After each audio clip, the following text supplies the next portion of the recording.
Okay, let us begin to the second session of today's Science A third chapter of 10th E, 10th D, Science A third chapter, second session. सगळे आलेले आहेत असं मानतो आणि सुरू करतो. तर मी मगाशी बोलत होतो, बॉन्ड्स जुने ब्रेक होतात, नवीन तयार होतात. हे होत असताना ऊर्जा एका स्वरूपातून दुसऱ्या स्वरूपामध्ये बदल होऊ शकते. द सबस्टन्सेस, आता एखादी रिएक्शन जेव्हा होते, एक उदाहरण घेतो मगाशीच, NaOH plus HCl gives NaCl plus H2O. हे जे रासायनिक अभिक्रियेमध्ये भाग घेणारे सुरुवातीचे पदार्थ असतात ना, त्यांना म्हणायचं अभिक्रियाकारके, रिएक्टंट्स. अभिक्रियाकारके, reactants. The substances taking part in the chemical reaction are called as reactants. रासायनिक अभिक्रियेमध्ये भाग घेणाऱ्या पदार्थांना अभिक्रियाकारके म्हणतात, विसरू नका.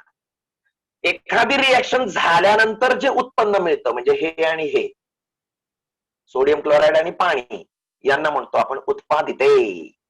These are the products. कधी कधी एकच तयार होईल, कधी दोन तयार होतील, कधी कधी 10 तयार होतील. कधी कधी रिएक्टंट सुद्धा एकच असतो, त्याच्यापासून 3-4 प्रॉडक्ट तयार होतात. हे आहेत प्रॉडक्ट. इथं 2 रिएक्टंट आहेत, 2 प्रॉडक्ट आहेत, 2 अभिक्रियाकारक आहेत आणि 2 उत्पादन आहेत. मग रिएक्शन ज्यांच्यामध्ये घडते त्यांना म्हणायचं reactant. Whereas the substances formed as a result of chemical reaction by formation of new bonds are called as products. नवीन बंधनं तयार होऊन सोडियम क्लोराईड तयार झालं आणि पाण्याचा रेणू तयार झाला, या दोघांना म्हणायचं उत्पादिते, उत्पन्न. चालतं. तिथं त्याने एक उदाहरण दिलंय, formation of carbon dioxide gas by combustion of coal. तुम्ही जर कोळसा जाळला, C plus O2 gives CO2. अर्थात त्यासाठी तापवलं लागते. हा आहे दगडी कोळसा, हा आहे वातावरणातला ऑक्सिजन. जेव्हा प्रचंड मी तापवेन तोपर्यंत धूर मारेल, परंतु एक विशिष्ट टेम्परेचरला तो लाल बुंद होतो, तेव्हा म्हणायचं की कोळसा जळा लागलेला आहे. ते त्याचं इग्निशन टेम्परेचर आहे, ज्वलनांक. ओके. मग कार्बन आणि ऑक्सिजनचा नवीन संपर्क येतो, नवीन बॉन्ड तयार होऊन काय तयार झाला? CO2. आता इथं 2 अभिक्रियाकारक आहेत, C आणि O2.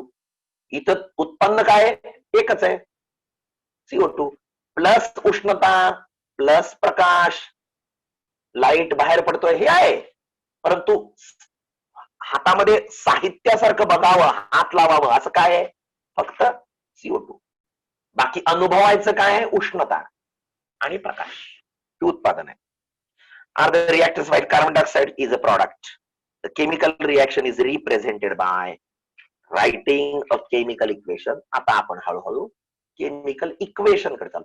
पहिली गोष्ट तुम्ही बीजगणितात भूमितीत शिकताय, त्यातल्या त्यात बीजगणितात, की समीकरण म्हणजे काय. मी तुम्हाला एक उदाहरण सांगतो. X square plus 5x plus 6 5x, x square plus 5x plus 6. ही आहे राशी, हे आहे एक्सप्रेशन. आणि x square plus 5x plus 6 equal to 0 हा तराजू आहे. इथं इक्वल टू चिन्ह आहे, याला म्हणायचं समीकरण. ज्याच्यामध्ये इक्वल टू चिन्ह नसतं त्याला फक्त म्हणायचं गणिती राशी. राशीला फॅक्टर असतात, अवयव असतात, आणि या इक्वेशनला उकल असते, उत्तर असतं. एक्स ची किंमत कोड आहे, गुंता दोऱ्याचा गुंता तयार केलाय. आपण म्हटलं जरा उकल रे, दोऱ्याचा रेळ होतं आणि त्याचा दोऱ्याचा गुंता झाला. आपण काय म्हणतो, पहिलं एंड आणि दुसरं एंड, त्या दोऱ्याची 2 टोक आहेत, हळूहळू जरा उकल वर, ती आहे त्याची उकल. कोड आहे त्याच्यातलं एक्सचं उत्तर. एक्स कोण आहे हा, त्याची उत्तर काढा. कळलं का? मग इथं इक्वल टू चिन्ह की नाही, याला म्हणायचं इक्वेशन. मग तसं इक्वेशन आपल्याला रासायनिक अभिक्रियेला लिहायचंय. आता रासायनिक अभिक्रियेचं इक्वेशन करण्याची का जरुरी पडली? कारण पहिली गोष्ट म्हणजे रासायनिक अभिक्रिया ही आपण परीक्षा नळीत म्हणा, प्रयोगशाळेत, एखाद्या परीक्षा नळीत, एखाद्या काचेच्या चंबूत, पातेल्यात, आपल्या शरीरात घडतीये, विविध ठिकाणी वेगळ्या वेगळ्या ठिकाणी घडतीये. ही रिॲक्शन जेव्हा घडते तेव्हा ती मला व्यक्त करायची आहे. मराठी माणूस आहे, मराठीत व्यक्त करेन. पंजाबी माणूस असेल, पंजाबी स्टाईल मध्ये त्यांच्या पंजाबी भाषेत बोलेल. चायनीज असेल, चायनीज भाषेमध्ये बोलेल. जपनीज असेल, त्याच्या भाषेत, जर्मनी भाषेत बोलेल. बघा मग, प्रत्येक जण आपल्या आपल्या आपल्या आपल्या भाषेत सांगायला लागेल. हे जर आपल्याला जागतिक स्वरूपात जर सांगायचं झालं तर कुणाचं ऐकायचं? अर्थात इंग्लिश हे आता युनिव्हर्सल लँग्वेज झाली, पण आम्हाला तसंही नको. कारण का ती रिॲक्शन जर समजावून एक्सप्रेस करून सांगायची झाली, वर्णन करून सांगायची झाली, तर ती निबंध वजा होईल. मॅग्नेशियमची तार हातात घेतली, ती पोळू नये म्हणजे म्हणून चिमट्यात धरली. कारण का तो मॅग्नेशियम धातू आहे. इकडं जर हे केलं आणि तो जळा लागला तर इतकी उष्णता आहे, इथं उष्णतेचं वहन होतं. आणि जर तुम्ही हातात धरले असलं तर रासायनिक जखम होते. आणि लक्षात ठेवा, रासायनिक जखमा या खोलवर असतात. कधी मॅग्नेशियमची तार नुसती हातात धरायची नाही. म्हणून फुलबाजीची ते एंड मोठं दिलेलं असतं बघा. सोपं नाहीये ते, भयंकर कडकत आहे ते, विशिष्ट लिमिट पेक्षा जास्त आहे. स्किन इन्स्टंटली जळू शकते. सेफर राहायचं त्यासाठी. मग मी काय म्हणतो, तांब्याची तार हातात, मॅग्नेशियमची तार हातात घेतली, चिमट्यात धरली, ती एका पणतीच्या किंवा स्पिरिट दिव्याच्या किंवा बर्नरच्या जाळात धरली, थोडं वाट पाहिली, वाट खूप वेळ पाहावी लागली म्हणून इकडं तिकडे बघत बसलो, असं म्हणणार का तुम्ही? ते वर्णन करत बसणार का? किंवा एखादा शंका म्हणेल, किती वेळाने? म्हणजे प्रत्येक गोष्टीला फाटे फुटत राहतील. पुन्हा नंतर ती पेटली असता इतका प्रकाश बाहेर पडला, इतका प्रकाश बाहेर, किती? त्याचं काय माप आहे का? अर्धा लिटर, पाव लिटर, 2 लिटर, 1 किलो, 4 किलो? किती प्रकाश बाहेर पडला? तो अनुभव महत्वाचा आहे. प्रकाश बाहेर पडला, शेवटी मॅग्नेशियम ऑक्साईडची राख बनली. झाला की निबंध तयार, एक पॅराग्राफ मोठ्याच्या मोठा. मग त्यापेक्षा हेच जर मी सुटसुटीत रासायनिक समीकरणाच्या बाबतीत जर लिहू शकलो किंवा स्वरूपात लिहू शकलो तर ही इतर अवांतर बडबडच गेली सगळी. म्हणून रासायनिक समीकरणाचं वैशिष्ट्य झालं किंवा रासायनिक समीकरणाची नीड आहे, गरज आहे. आता रासायनिक समीकरण तुम्ही लिहिताय, परंतु रासायनिक समीकरण कसं लिहिताय तो पुन्हा प्रश्न पडला. म्हणून मग काय, मग मॅग्नेशियमची वायर, मॅग्नेशियम असं लिहिणार का? अधिक ऑक्सिजन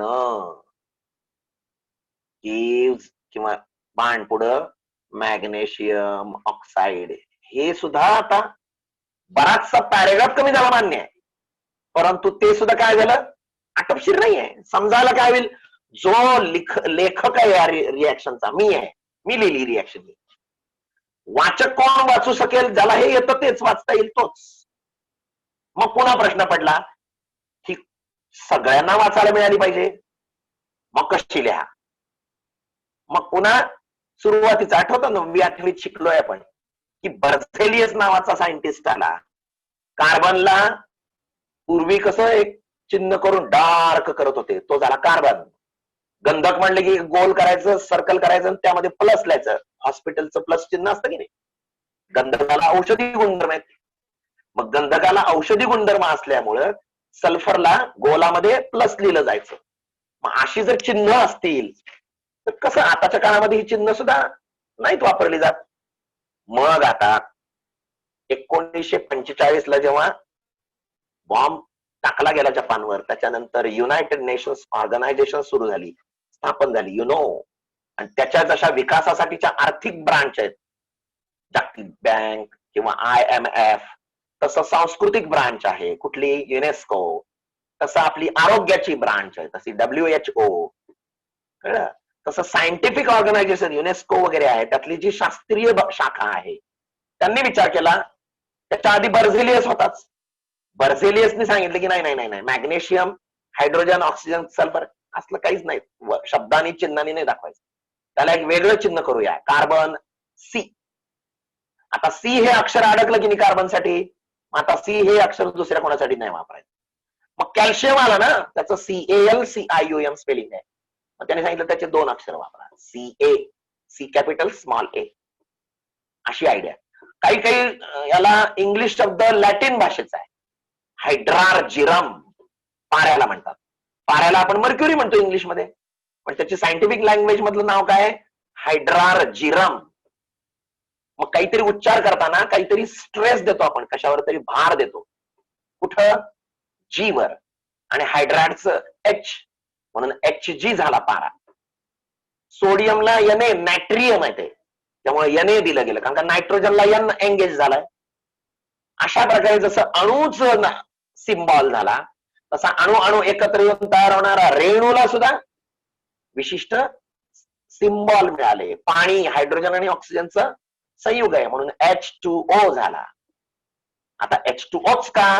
कारण का त्याच्यामध्ये कोव्हॅलंट बॉन्ड आहे, म्हणून सहसंयोज बंध आहे, म्हणून तो वेगळा टॉपिक आहे. तर आपल्याला मग अक्षरी लिहिण्याची जी आपली अभिक्रिया, रासायनिक अभिक्रिया होती, ती आता आपल्याला सिम्बॉलिकली लिहिता आली, चिन्हाच्या स्वरूपात लिहिता आली. मग संक्षिप्त स्वरूपामध्ये एखाद्या रासायनिक अभिक्रियेचे वर्णन लिहिणे व ते समीकरणाच्या स्वरूपात मांडणे, याला म्हणायचं रासायनिक अभिक्रिया. दी ॲब्रिव्हिएटेड फॉर्म, संक्षिप्त, ॲब्रिव्हिएशन, इन शॉर्ट, ब्रीफ. ब्रीफ सुद्धा वर्णन झालं, परंतु इन शॉर्ट म्हणताना ॲब्रिव्हिएशन हा शब्द प्रॉपर आहे. If a reaction is written in a equation form in very abbreviated form, abbreviated style, then it is called as the chemical equation, chemical reaction converted into chemical equation. म्हणून रासायनिक अभिक्रियेचं आपण वर्णन रासायनिक वर्णनाचं पॅराग्राफच्या paragraph न लिहिता आपण त्याला समीकरणाच्या स्वरूपात लिहितो. मग आता समीकरणाला काय असतं? तर समीकरण लिहिताना मध्ये एरो आहे, जे आपण इक्वल टू चिन्ह करतो त्याच्याऐवजी आपण एरो करतो. एरोचा अर्थ काय? तुम्ही रिएक्टंट घेतले होते, अभिक्रियाकारके एकत्र घेतले होते, त्यांच्याकडून आपण प्रॉडक्ट कडे चाललो आहोत. रासायनिक अभिक्रियेची दिशा कळते त्यातून. You are taking this, you are adding, heating and getting this one. So you are going from here to here. So that is the arrow. एरोचा अर्थ इक्वल टू चिन्ह. पारड आहे, हे घेतलं होतं, हे तयार झालं, परंतु यातला एकही कण संपलेला नाही, नवीन कण ऍड झालेला नाही. तिथं दुसरंच काहीतरी तयार झालंय, इथं सुद्धा काही संपलेलं नाही, नवीन काही ऍड झालेलं नाही. याच्यापासूनच हे बनलेलं आहे, त्याला म्हणायचं कन्झर्वेशन. मग बाण हा महत्वाचा. नंतर एक किंवा दोन जास्त असतील, एकपेक्षा जास्त अभिक्रियाकारक असतील तर 2-3 अभिक्रियाकारकांमध्ये प्लस लिहितो आपण. उत्पादन सुद्धा 2 पेक्षा जास्त असतील, 1 पेक्षा जास्त असेल तर प्लस लिहित जातो. कधीही अर्धा रेणू, निम्मा रेणू, पाव रेणू, 3/4 रेणू लिहायचा नसतो, पूर्ण रेणू घ्यायचा असतो. त्याचा तुम्हाला मॉलिक्युलर फॉर्म्युला माहित पाहिजे. कॉपर सल्फेट म्हणलं की शब्दात लिहिलं कॉपर सल्फेट, परंतु कॉपर सल्फेट म्हणजे CuSO4 हे तुम्हाला डोक्यात नाही आलं तर काहीच उपयोग नाही. यासाठी मग तुम्हाला केमिकल रिएक्शन लिहिण्यासाठी, केमिकल इक्वेशनच्या फॉर्म मध्ये लिहिण्यासाठी तुम्हाला काय पाहिजे? तुम्हाला प्रत्येक पदार्थाचे रेणूसूत्र माहित पाहिजे. पाण्याला H2Oच म्हणतात, हायड्रोक्लोरिक ऍसिडला HCl म्हणतात, कार्बन डायऑक्साइडला CO2च म्हणतात, सल्फर डायऑक्साइडला SO2 म्हणतात. तुम्ही म्हणाल हे कसं येणार? मग आम्हाला अनुभवाने वाचून लिहून करून येणार आहे. हे 11वी-12वी पर्यंत तुम्हाला नुसतं नाव जरी सांगितलं तर तुम्ही लगेच शॉर्ट मध्ये लिहिता. आता जसं तुम्ही म्हटलं हायड्रोक्लोरिक ऍसिड, तुम्ही लगेच HCl लिहिता. कसं आलं हे? सारखं सारखं लिहून लक्षात येतं. Sulphuric acid H2SO4, sulphur trioxide SO3, अशा प्रकारे. Potassium permanganate KMnO4, potassium dichromate K2Cr2O7, तुरटी ऍलम म्हणतात त्याला, तुरटी बघितली जलशुद्धीकरण मध्ये असते ती, K2SO4 Al2SO4 थायस 24H2O, एवढं मोठं एकच रेणू आहे. घेणार आहे मी, पुढे आहे, याच का पुढच्या तरी कुठल्या तरी धड्यात आहे. सांगायचा मुद्दा काय? रासायनिक रेणूसूत्र तुमचे पाठ पाहिजेत, सरावाने ते तयार होतात. त्याच्यानंतर तुम्ही अवस्था दाखवल्या पाहिजेत. तुम्ही घेतलं होतं काय, हायड्रोक्लोरिक ऍसिड, मग ते काय आहे, पाण्यातलं आहे किंवा ते एक्यू आहे, एक्यू लिहायचं पायथ्याला. पुन्हा दुसरं काय घेतलं होतं, सोडियम हायड्रॉक्साईड, NaOH, पायथ्याला एक्यू, एक्यू म्हणजे पाण्यातलं. गिव्स तयार काय झालं, सोडियम क्लोराईड, सोडियम क्लोराईड तर मीठ आहे, मीठ तर सॉलिड असतं, परंतु हे द्रावणात आहे म्हटल्यानंतर कसं विरघळलेल्या स्थितीत आहे, एक्यूज. आणि तयार झालेलं दुसरं कोण आहे, पाणी, H2O. आता पाणी हे कसं असतं, पाण्यातलं पाणी नसतं किंवा पाण्यातील द्रावण नसतं, तिथं लिक्विड लिहायचं, यल, एक्यू नाही लिहायचं, कारण का पाणी हेच एक्यू आहे. तर ह्या अवस्था लिहायच्या. कधी कधी गॅस निर्माण होतो, तर वरच्या दिशेनं बाण दाखवायचा. कधी कधी न विरघळलेला पदार्थ तयार होतो, तर खालच्या दिशेनं बाण दाखवायचा. गॅस तयार झाले असेल तर वरच्या दिशेनं बाण नाही दाखवला तर पायथ्याला जी लिहिलं तरी चालतं. वितळलेलं असेल तर आपण लिक्विड लिहायचं, मोल्टन. विरघळलेलं असेल तर एक्यू. तर ह्या काही पद्धती आहेत, त्याचे ते नॉर्म्स आहेत की ज्याचा वापर करून तुम्ही एखादी केमिकल रिएक्शन लिहू शकता. नाव how to write a chemical equation, असा प्रश्न विचारतात. प्रश्न कुठेतरी लिहून ठेवा. रासायनिक अभिक्रिया, रासायनिक अभिक्रिया रासायनिक समीकरणाच्या स्वरूपात, रासायनिक अभिक्रिया रासायनिक समीकरणाच्या स्वरूपात लिहिण्याचे टप्पे लिहा. Write the steps involved, write the steps involved while writing a chemical equation.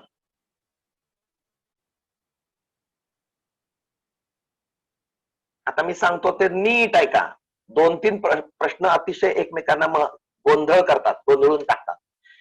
रासायनिक अभिक्रिया रासायनिक समीकरणामध्ये रूपांतरित करून लिहिण्याचे टप्पे कोणते, आता मी तुम्हाला प्रश्न दिला.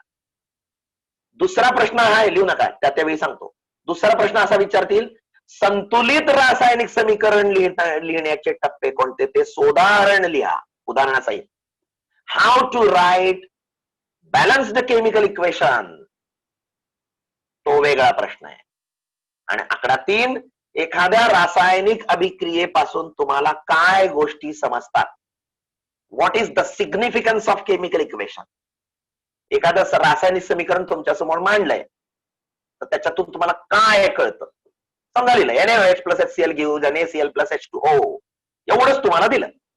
आता त्याच्या त्या अवस्था वगैरे सगळं, उष्णता दिली असेल तर त्रिकोण, प्रकाश तयार झालेला असेल तर, किंवा गॅस तयार झाला असेल वरचा एरो किंवा जी लिहिलंय, सगळं परिपूर्ण इक्वेशन तुम्हाला दिलंय, व्यवस्थित दिलंय. आणि ते तुमच्या डोळ्यासमोर ठेवलं की तुम्ही त्याच्यातनं काय काय गोष्टी समजून घेता, तो त्याचा इम्पॉर्टन्स झाला, सिग्निफिकन्स झाला. ते आधी सांगतो. कारण रासायनिक समीकरण तुम्ही लिहिलेलं असेल तर ते बघितल्यावरून तुम्हाला काय पहिली गोष्ट समजते, तर ही केमिकल चेंज आहे, त्यामुळे घडलेली ही रासायनिक अभिक्रिया आहे. त्या बाणाच्या डावीकडे बघितला, डावीकडे, बाणाच्या डावीकडे म्हणजे तुमच्याच डावीकडे. जेव्हा म्हणतो आपण left of the periodic table, तेव्हा आपल्याच असतं, लक्षात ठेवायचं. पिरियडिक टेबल हा व्यक्ती आहे, माझ्याकडे बघतोय, आणि त्याच्या डावीकडे म्हणजे आपल्या उजवीकडे होईल, तसा अर्थ घ्यायचा नाही. ती लिहिण्याची स्टाईल आहे. To the left of the periodic table जेव्हा म्हणतो तेव्हा ते माझ्याच लेफ्टला असतं, किंवा तुम्ही वाचताय तर तुमच्या लेफ्टला असतं, डोक्यात ठेवा. तर एखादी रासायनिक अभिक्रिया तुमच्या समोर ठेवली, तुम्हाला काय कळतं, पहिली गोष्ट, तो रासायनिक अभिक्रिया झालेली आहे, तिथं रासायनिक चेंज झालेला आहे, केमिकल चेंज झालेला आहे, रासायनिक बदल झालेला आहे. बाणाच्या लेफ्टला 1, 2, 3 गोष्टी दिसतात, म्हणजे 3 अभिक्रिया कारक होते. 1, 2, 2च दिसतात, प्लस करून लिहिले. हा, इथं 2 केमिकल घेतलेले होते, यांच्यामध्येच अभिक्रिया झालीये. त्या बाणावर डेल्टा केलेला आहे, त्रिकोण केलाय, डेल्टा म्हणजे त्रिकोण. हा, ही रिएक्शन होण्यासाठी उष्णता दिली आहे. गिव्ज 1 अधिक दुसरं अधिक तिसरं, 3 गोष्टी दिसतात. इथं 3 उत्पादन झालेत, त्यातलं हे मुख्य आहे, उरलेली उप उत्पादन आहे, पण उत्पादन आहे. त्यातला एक गॅस आहे, तो गेला उडून. दुसरा न विरघळणारा पदार्थ आहे, खालच्या बाजूला तळाला असा बाण दाखवलाय, म्हणजे तो PPT आहे, प्रेसिपिटेट, अवक्षेप. किती गोष्टी समजल्या नुसत्याच. नंतर टाईप बघूया आपण. दोन गोष्टी मिसळल्या होत्या, एकच तयार झाला. कॉम्बिनेशन रिएक्शन आहे. एकच गोष्ट होती, दोन तयार झाले. हा, इथं विघटन झालंय, अपघटन झालंय, डिकम्पोजिशन रिएक्शन आहे. दोन घेतल्यात, इकडं पण दोन तयार झाल्यात, पण ह्याचा प्लस आहे ह्याचा मायनस आहे, ह्याचा मायनस आणि ह्याचा प्लस आहे वेगळं. त्याला म्हणायचं दुहेरी विस्थापन झालंय, डबल डिकम्पोजिशन. काही ठिकाणी काय होतं, कॉपर सल्फेट मध्ये लोखंडाचा खिळा टाकला तर फेरस सल्फेट तयार झालं आणि तांब सुट्ट झालं. ही विस्थापन अभिक्रिया आहे. लगेच लक्षात होतं. कधी कधी हायड्रोजन सुट्टा झालेला असतो. हायड्रोजन सुट्टा होणं याला म्हणायचं ऑक्सिडेशन. ऑक्सिजन मिसळणं याला म्हणायचं ऑक्सिडेशन. हायड्रोजन मिसळणं किंवा ऑक्सिजन सुट्टा होणं याला म्हणायचं रिडक्शन. बघा किती गोष्टी कळायला लागल्या. म्हणजे एखादी केमिकल रिएक्शन तुमच्या समोर मांडली की you will be able to understand what are its types, what are the reactants, what are the products, whether heat is given was or not, whether gas was liberated or not, whether PPT is formed or not, how are the chemicals, whether they are concentrated or dilute. अतिशय संहत द्रावण घेतली का नाही, प्रचंड प्रकाश बाहेर पडला, heat बाहेर पडली का आधीच भयंकर हीट द्यावी लागली.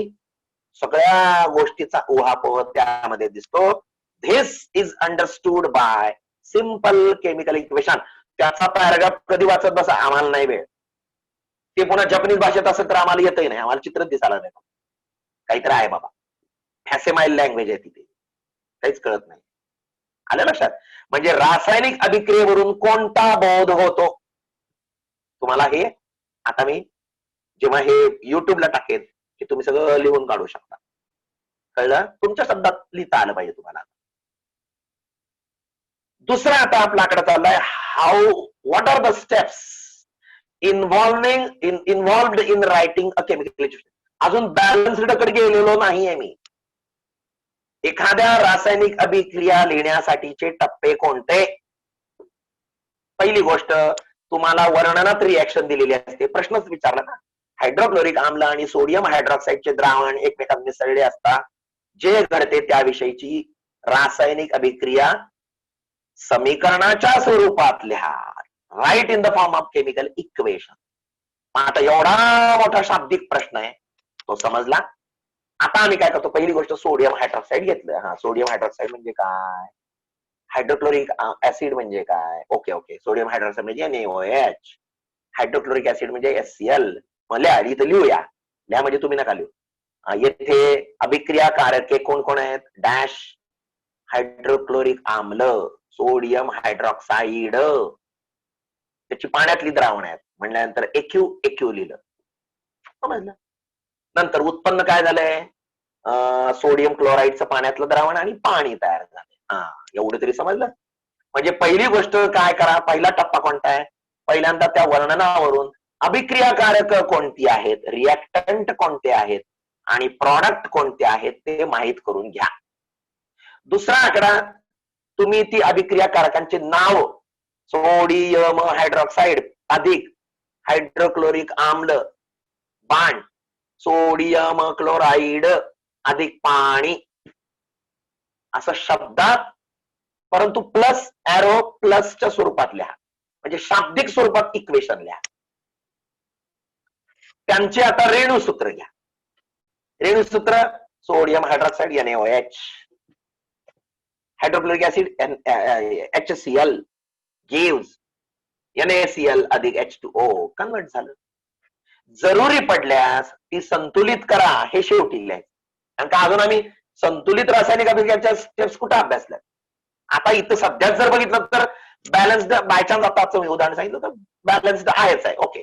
परंतु ती बॅलन्स्ड नसेल तर ती संतुलित रासायनिक अभिक्रिया करावी लागेल.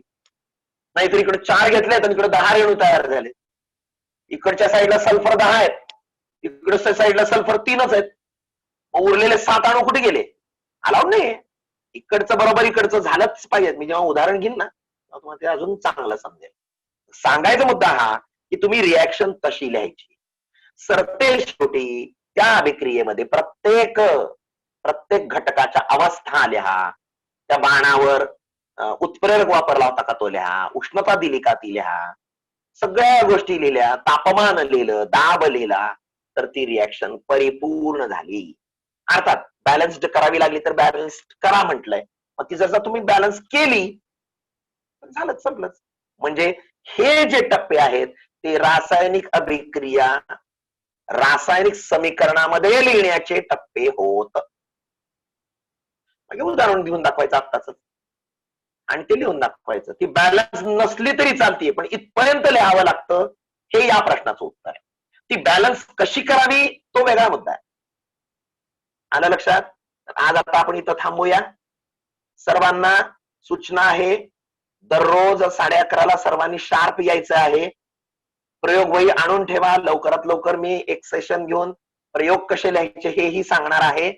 आणि ई वाल्यांना सूचना द्या, मित्रांना, मैत्रिणींना, की सगळ्यांनी आलं पाहिजे. ते कंपल्सरी मी एकदा बघणार आहे रोल कॉल घेऊन. कळलं? ड वाल्यांमधले सुद्धा काही जण येत नाहीयेत आणि इन ऍडव्हान्स लेफ्ट होत आहे. ओके, ते बघूया नंतर. मला सवडीनं मला जेव्हा वेळ मिळेल तर मी ते बघणारच आहे. परंतु सध्या तरी येणं जरुरी आहे, लक्षात ठेवा. आज संध्याकाळी पुन्हा 7ला यायचं आहे. बाय. जय जय महाराष्ट्र, जय सुलग.